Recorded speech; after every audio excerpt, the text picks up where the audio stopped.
Luc, chapitre 8. Ensuite, Jésus alla de ville en ville et de village en village. Il prêchait et annonçait la bonne nouvelle du royaume de Dieu. Les 12 l'accompagnaient, avec quelques femmes qui avaient été guéries d'esprits mauvais et de maladies. Marie, dite de Magdala, dont étaient sortis 7 démons, Jeanne, femme de Chuza, l'intendant d'Hérode, Suzanne et beaucoup d'autres, qui le servaient en l'assistant de leurs biens. Une grande foule se rassembla et des gens vinrent vers lui de diverses villes. Alors il dit cette parabole. Un semeur sortit pour semer sa semence. Comme il semait, une partie de la semence tomba le long du chemin. Elle fut piétinée et les oiseaux du ciel la mangèrent. Une autre partie tomba sur un sol pierreux. Quand elle eut poussé, elle sécha, parce qu'elle manquait d'humidité. Une autre partie tomba au milieu des ronces. Les ronces poussèrent avec elle et l'étouffèrent. Une autre partie tomba dans la bonne terre. Quand elle eut poussé, elle produisit du fruit au centuple.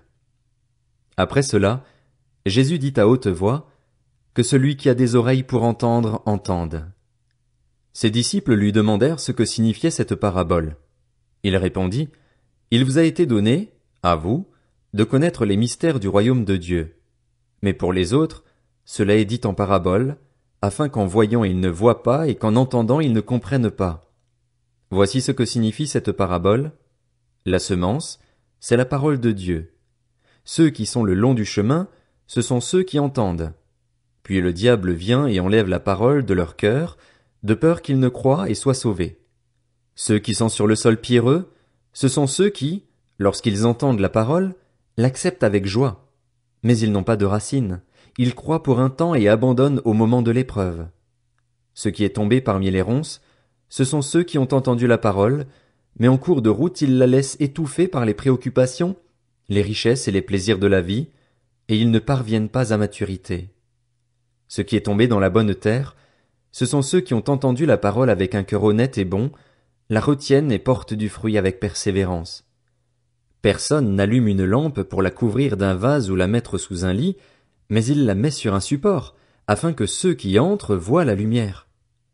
Il n'y a en effet rien de caché qui ne doive être mis en lumière, rien de secret qui ne doive être connu et mis au jour. Faites donc bien attention à la manière dont vous écoutez, car on donnera à celui qui a, mais à celui qui n'a pas on enlèvera même ce qu'il croit avoir.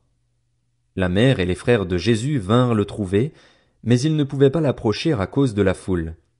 On lui dit, Ta mère et tes frères sont dehors et ils désirent te voir. Mais il répondit, Ma mère et mes frères, ce sont ceux qui écoutent la parole de Dieu et qui la mettent en pratique. Un jour, Jésus monta dans une barque avec ses disciples. Il leur dit, Passons sur l'autre rive du lac. Et ils partirent. Pendant qu'ils naviguaient, Jésus s'endormit. Un tourbillon s'abattit sur le lac, la barque se remplissait d'eau et ils étaient en danger. Ils s'approchèrent et le réveillèrent en disant, Maître, Maître, nous allons mourir. Il se réveilla et menaça le vent et les flots. Ceux-ci s'apaisèrent et il y eut un calme plat. Puis il leur dit, Où est votre foi? Saisis de frayeur et d'étonnement, ils se dirent les uns aux autres, Qui est donc cet homme? Il donne des ordres même au vent et à l'eau, et ils lui obéissent. Ils abordèrent dans le pays des Gadaréniens, qui est vis-à-vis de la Galilée. Lorsque Jésus fut descendu à terre, un homme de la ville vint à sa rencontre. Il avait des démons depuis assez longtemps. Il ne portait pas de vêtements et n'habitait pas dans une maison, mais dans les tombeaux. Quand il vit Jésus, il poussa un cri, se jeta à ses pieds et dit d'une voix forte, « Que me veux-tu, Jésus, fils du Dieu très haut? Je t'en supplie, ne me tourmente pas. » Jésus ordonnait en effet à l'esprit impur de sortir de cet homme, car il s'était emparé de lui depuis longtemps. On attachait le démoniaque avec des chaînes et on lui mettait les fers aux pieds pour le garder, mais il rompait les liens et il était entraîné par le démon dans les endroits déserts. Jésus lui demanda, « Quel est ton nom? » « Légion, répondit-il, car de nombreux démons étaient entrés en lui. Il suppliait Jésus de ne pas leur ordonner d'aller dans l'abîme. Il y avait là, sur la montagne, un grand troupeau de porcs en train de chercher à manger. Les démons supplièrent Jésus de leur permettre d'entrer dans ces porcs. Il le leur permit. Les démons sortirent de cet homme, entrèrent dans les ports, et le troupeau se précipita du haut de la falaise dans le lac et se noya. Quand les gardiens du troupeau virent ce qui était arrivé, ils s'enfuirent et rapportèrent la nouvelle dans la ville et dans les campagnes. Les gens allèrent voir ce qui était arrivé. Ils vinrent vers Jésus et trouvèrent assis à ses pieds l'homme dont les démons étaient sortis. Il était habillé et dans son bon sens. Ils furent saisis de frayeur. Ceux qui avaient été témoins de la scène leur racontèrent comment le démoniaque avait été guéri. Alors tous les habitants du pays des Gadaréniens demandèrent à Jésus de s'en aller de chez eux, car ils étaient saisis d'une grande crainte. Jésus monta dans la barque pour repartir. L'homme dont les démons étaient sortis le priait de le laisser rester avec lui, mais Jésus le renvoya en disant « Retourne dans ta maison et raconte tout ce que Dieu a fait pour toi. » Il s'en alla et proclama dans toute la ville tout ce que Jésus avait fait pour lui. À son retour, Jésus fut accueilli par la foule, car tous l'attendaient. Voici qu'arriva un homme du nom de Jaïrus, il était chef de la synagogue. Il se jeta à ses pieds et le supplia d'entrer dans sa maison, parce qu'il avait une fille unique d'environ 12 ans qui était mourante. Pendant que Jésus s'y rendait, la foule le serrait de tous côtés. Or il y avait une femme qui souffrait d'hémorragie depuis 12 ans. Elle avait dépensé tout son bien chez les médecins, mais aucun n'avait pu la guérir.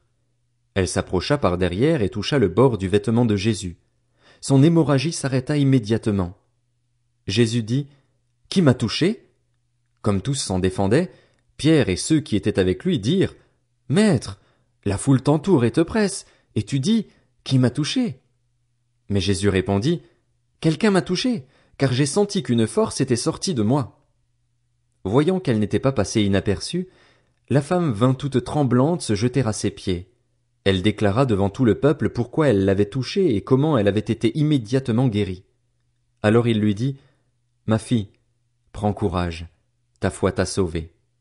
Pars dans la paix. » Jésus parlait encore quand quelqu'un arriva de chez le chef de la synagogue et lui dit « Ta fille est morte, ne dérange plus le maître. » Mais Jésus, qui avait entendu, dit au chef de la synagogue « N'aie pas peur, crois seulement, et elle sera sauvée. » Lorsqu'il fut arrivé à la maison, il ne laissa personne entrer avec lui, sauf Pierre, Jean et Jacques, ainsi que le père et la mère de l'enfant.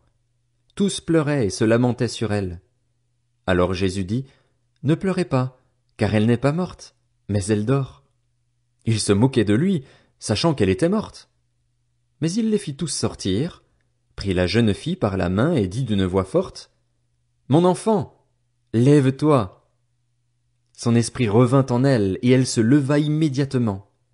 Jésus ordonna de lui donner à manger. Les parents de la jeune fille furent remplis d'étonnement. Il leur recommanda de ne dire à personne ce qui était arrivé.